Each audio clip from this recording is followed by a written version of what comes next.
नमस्ते। कक्षा 8 हिंदी साहित्य आदमी और खच्चर। हिमालय पर्वत श्रेणियों का निर्माण 70 लाख वर्ष पहले हुआ था, जब इंडियन टेक्नोलॉजी प्लेट और यूरेनियम प्लेट आपस में टकराए थे। तो ये प्लेट्स आज भी गतिशील हैं, जिसके परिणाम स्वरूप हिमालय की ऊंचाई में वृद्धि हो रही है।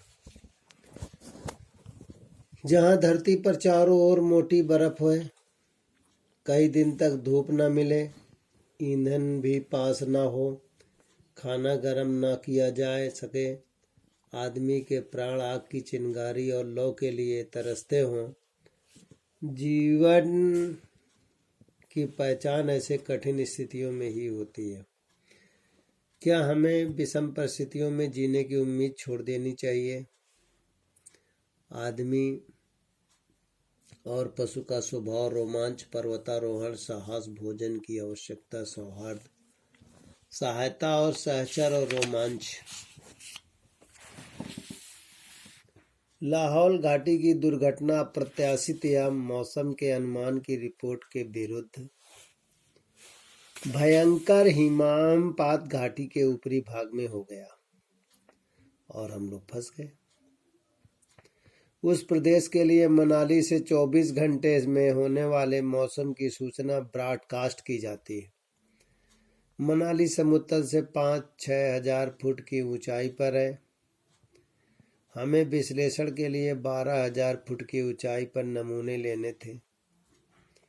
चट्टानें फोड़कर हमारा कूच का पड़ाव 10,000 फुट पर था। लक्ष्य तक रास्ता 5 मील से अधिक न था। सदा बर्फ से ढकी रहने वाली 14,000 फुट ऊंची एक धार को ही लांघना था। धार को लांघने के लिए केवल एक दर्रा है, वह भी 13,000 फुट पर। दर्रे के पुष्पोर 1000 फुट नीचे एक बहुत छोटा सा मैदान है। वहाँ आयुध महत्व के एक पदार्थ के अनुमान में बर्मा चलाने का विचार था कि धार के मैदान में 7-8 दिन से अधिक नहीं ठहरना पड़ेगा। कूच पड़ाव के लोगों ने सलाह दी कि खच्चरों के लिए ऊपर घास दाना ले जाना बेकार है। वहाँ इस मौसम में बहुत पौष्टिक घास मिलेगी। जरूरी समझे तो थोड़ा बहुत दाना उनके लिए ले जाइए। विकट चढ़ाइयों पर बोझा ढोने से बचने का प्रलोभन भी रहता ही है।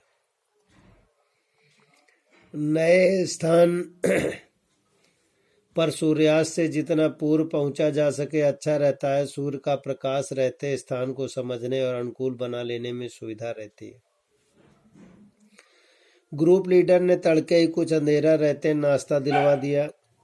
यंत्र, राशन और तंबू 6 खच्चरों पर लदवा दिए और हम 10 शेरपाओं को साथ ले फटते फटते चल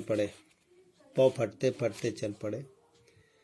खच्चरों के लिए दाना 9-10 बजे तक मिलना था।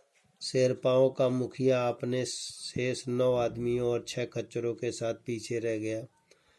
उसने तय किया कि वह दाना मिल जाने पर बड़ी परमा मशीन के लिए ईंधन लेकर हमारे पीछे आ जाएगा। हमने धार का सकरा दर्रा 11:30 बजे पार कर लिया। मौसम फोरकास्ट ने उत्तर पश्चिम में आकाश साफ रहने का आश्वासन दिया था। स्थानीय लोगों को भी 2-3 सप्ताह तक बर्फ पानी की आशंका नहीं थी, परंतु हमें दर्रे से मैदान में उतर कर ही पाए थे कि उत्तर पश्चिम की ओर से घने काले बादल उमड़ने लगे। बादलों ने इतना ही अवसर दिया कि हम मैदान के किनारे ऊंचा स्थान देखकर तंबू लगा ले।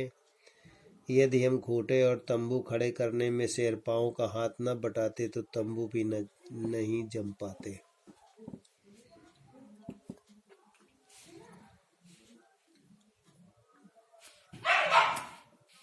हमारे तंबू लग ही पाए थे कि भयंकर कड़क से ओले बरसने लगे।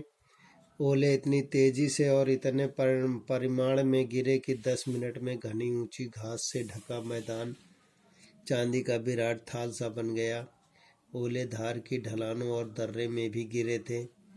हमें आशंका हुई कि ओले यदि धार के उस पार न गिरे होंगे तो पीछे आते शेरपांव खच्चरों के लिए दर्रा लांघना, मैदान का उतरना दुस्साहस था। पहला प्रश्न है किस घाटी का वर्णन है। दूसरा प्रश्न है शेरपांव की संख्या कितनी थी, घोड़ों की संख्या गधों की कितनी थी, सूर्यास्त से पहले हम कहाँ पहुँच चुके थे।